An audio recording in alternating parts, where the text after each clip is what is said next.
Ang babae nga imong nakita dinhi na ay 12 anyos ang panuigon. Nahibalo ba ikaw nga nung malipayon kaayo silang tan-awon? Atong susihon. Ako si Angela. Ako si Thanos. Ako si Mama Amor. Bisaya for Kids! Woohoo!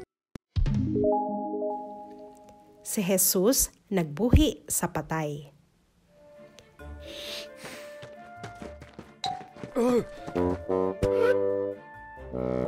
Ang amahan sa babayi maoy usa ka importanteng tawo ginganlan og Jairo. Usa ka adlaw ang iyang bugtong anak nga babayi nasakit.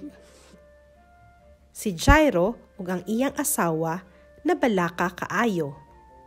Siya naghigda na lang sa katre kay siya himalatyon.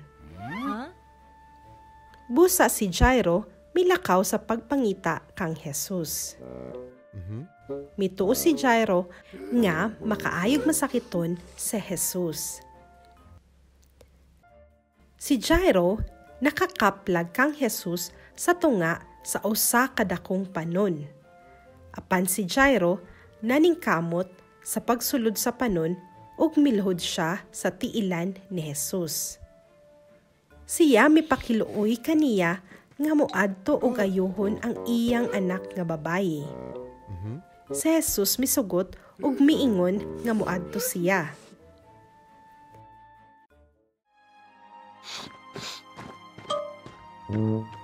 Samtang naglakaw pauli si Jairo, kauban si Jesus, nagsunod ang panon sa mga tao.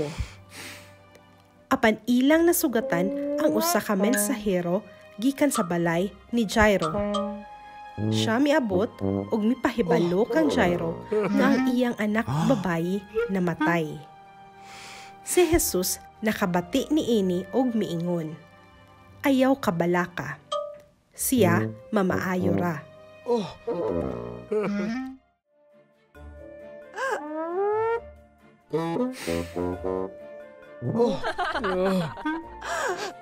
Sa paghiabot nila sa balay ni Jairo, ang tanan naghilak sa pagpanaw sa batang babayi. Apan si Jesus miingon, "Ayaw paghilak, ang bata dili patay. Ang bata natulog lamang." Apan sila nangatawa kang Jesus, tungod kay sila nasayod nga patay na gayud ang bata. Unya, gidala ni Jesus ang tulo sa iyang mga apostoles, si Pedro, James ug Juan, sa sulod sa lawak, diin naghigda ang bata kauban ang amahan ug inahan sa babaye.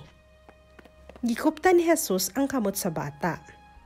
Unya, miingon siya, "Bangon, tindog," bata nga babayi. Ug iyang gibuhat. Ug siya nahibalik sa kinabuhi.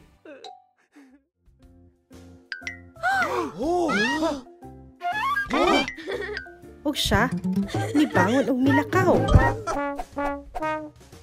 Mao ka na hinungdan, imo makita ang iyang inahan ug amahan nga labihan kamalipayon. Si Jairo ang iyang asawa nahingangha. Karon miingon si Jesus, "Sa akong huna-huna kini nga babayi gigutom ug nagkinahanglan ug makaon."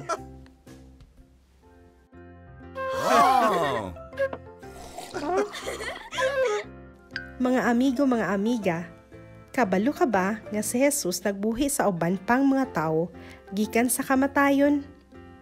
Ang una nga gisulti sa Biblia, mao ang anak sa balong babayeng nagpuyo sa syudad sa Nain.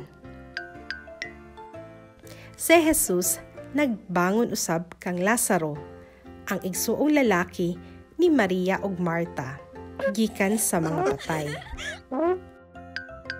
Kung si Jesus nagmandot ingon nga hari sa Dios, iyang dadon ang daghang patayng katawhan balik sa kinabuhi. Dili ba kita malipay bahin niini?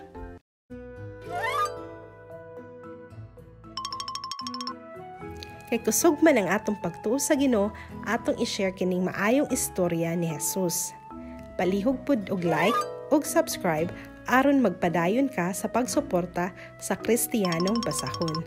Salamat! Bisaya for Kids!